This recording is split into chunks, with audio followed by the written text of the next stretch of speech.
नमस्कार, आप देख रहे हैं न्यूज़ 21 और मैं हूं आपके साथ मेघा जी। आइए नजर डालते हैं आज की कुछ खास खबरों। पीसीसी चीफ गोविंद सिंह डोटासरा का बयान राज्यसभा चुनाव के लिए एक आपत्ति बीजेपी की तरफ से आई थी।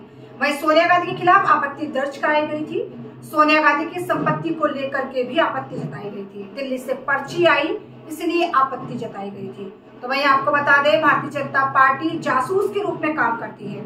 वहीं रिटर्निंग ऑफिसर ने उसकी आपत्ति को खारिज कर दिया। रिटर्निंग ऑफिसर ने उनकी आपत्ति को खारिज कर दिया। बीजेपी ने सुर्खियों में बनने के लिए आपत्ति लगाई। कांग्रेस के नेता किसी लालच और दबाव में जा रहे हैं, यह आने वाले समय में पता लग जाएगा। कांग्रेस से जो परिवार सांसद बना और विधायक बना, आज वह दूर जा रहा है, लेकिन कांग्रेस को झटका नहीं लगेगा। अब कोई चुनाव नहीं होगा, पूरी प्रक्रिया होने के बाद निर्वाचित होने की घोषणा होना बाकी है।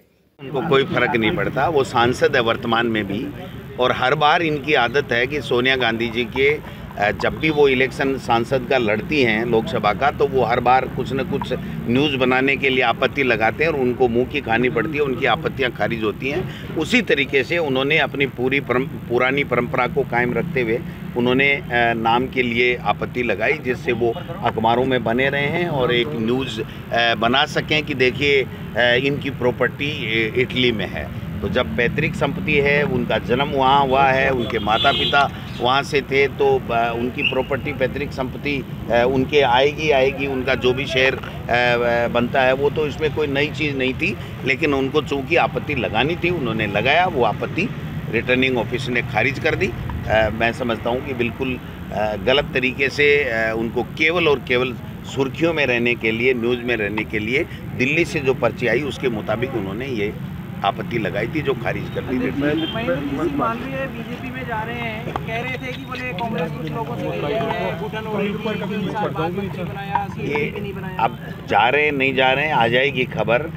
कोई जाए कोई फर्क नहीं पड़ता है, वो किस उद्देश्य को लेके जा रहे हैं, किस दबाव में जा रहे हैं, किस लालच में जा रहे हैं, ये सब चीज़ें समय आने पे खुलासा हो जाएंगी।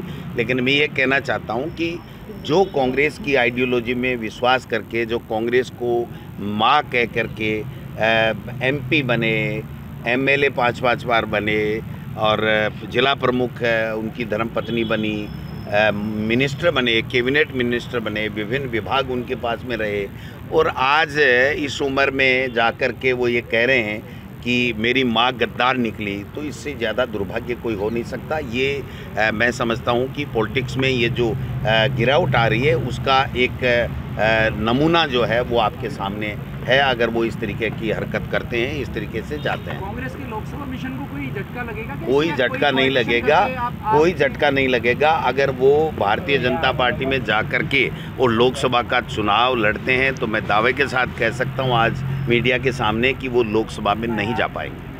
अच्छा, एक ये है कि लगातार कांग्रेस मुक्त का नारा देती आ रही है बीजेपी, और लगातार अभी भी कहा, आज भी प्रधानमंत्री ने कुछ लेकर कांग्रेस को लेकर बोला, भाजपा मुक्त हो रही है, भाजपा मुक्त हो रही है। जब कांग्रेस के लोगों को ले रहे हैं वो, जो बरसों तक कांग्रेस को अपनी माँ कहते हैं और कांग्रेस ने उनको सबको मान सम्मान और प्रसिद्धि दी है, तो भारतीय जनता पार्टी के लोग कहाँ जाएंगे? इसलिए उनका मिशन है कि भारतीय जनता पार्टी जो मूल विचारधारा की पार्टी है, उनके लोगों को, उनकी लीडरशिप को ख़त्म किया जाए और केवल मोदी जी दिखें, मोदी जी के अलावा कुछ नहीं दिखे। मैं समझता हूँ कि इसी मिशन के तहत ये सब लोग ये काम कर रहे हैं। आपके कई साथियों के और बीजेपी में जाने की अटकलें चल रही हैं। ये कुछ भी कर लें, कोई नहीं जा रहा है। ये सब अफवाहें फैला करके और इस तरीके का वातावरण लोकसभा में, इससे ये लगता है, मैं स्पष्ट रूप से कहना चाहता हूँ, इससे लगता है कि भारतीय जनता पार्टी की एनडीए की सरकार केंद्र में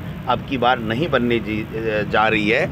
इनमें बौखलाहट है, और वो जो 370 का प्रधानमंत्री जी जो दावा कर रहे हैं, मैं समझता हूँ कि वो दम्भ की बात है, उसमें कोई दम नहीं है। एनडीए सरकार दिल्ली में नहीं आ रही है उस बौखलाहट में, इस प्रकार से डरा धमका करके और वो अपना पाला बदलवा रहे हैं। मैं समझता हूँ इसमें वो कामयाब नहीं होंगे, और दिल्ली में इंडिया अलायंस की सरकार बनेगी, एनडीए की नहीं बनेगी।